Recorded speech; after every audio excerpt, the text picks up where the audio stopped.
Some love it.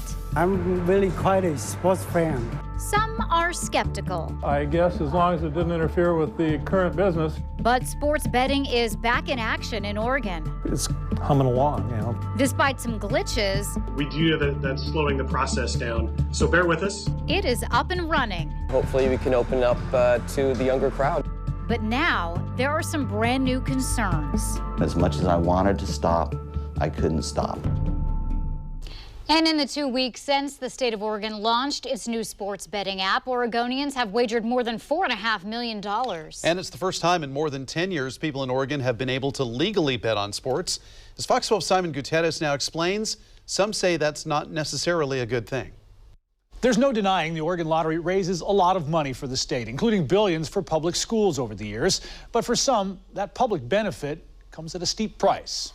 When the Washington Nationals won baseball's World Series championship last Wednesday night, Oregonians made more than 5,000 bets, worth more than $112,000, using the Oregon Lottery's new scoreboard app, which allows fans to cash in on sporting events. It's humming along, people are enjoying it, and they're able to bet on everything from, the Blazers to handball to darts and crickets and NFL. According to the Oregon Lottery, since Scoreboard's launch on October 16th, more than 25,000 people have registered to use it. Registration is a requirement to place a bet. Ideally, if we've got a lot of people playing just a little, that's perfect for the Oregon Lottery. But the new app also opens the door for Oregonians to play more than just a little. That over 81,000 people suffer from some kind of gambling disorder in the state of Oregon already. Nate Peterson is clinical supervisor and a counselor for Volunteers of America's Problem Gambling Program. He's also in long-term recovery for a gambling addiction himself. It was one of the scariest times in my life. I was completely out of control.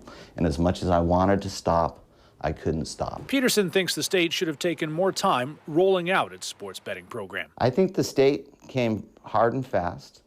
I don't see that there was a lot of oversight. For its part, the lottery says the average bet on its new app is only $20, and the app includes some safeguards for players. Within the app, there are responsible gaming features that players can utilize. They can set a limit, a betting limit. They're able to time themselves out. More than half of the Oregon Lottery's profits go to fund public schools, with nearly $7 billion raised since 1995. The lottery also funds veteran services and parks.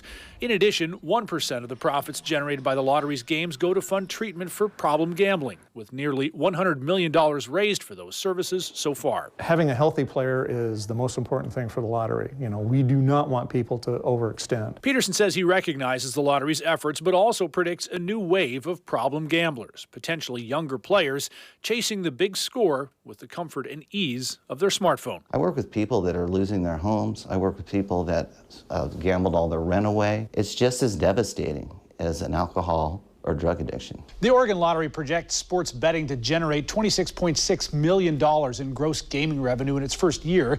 As a comparison, Megabucks revenue for 2019 has generated $36.4 million, and Scratch Its generated a whopping $131 million. Reporting in studio, Simon Gutierrez, Fox 12 Oregon.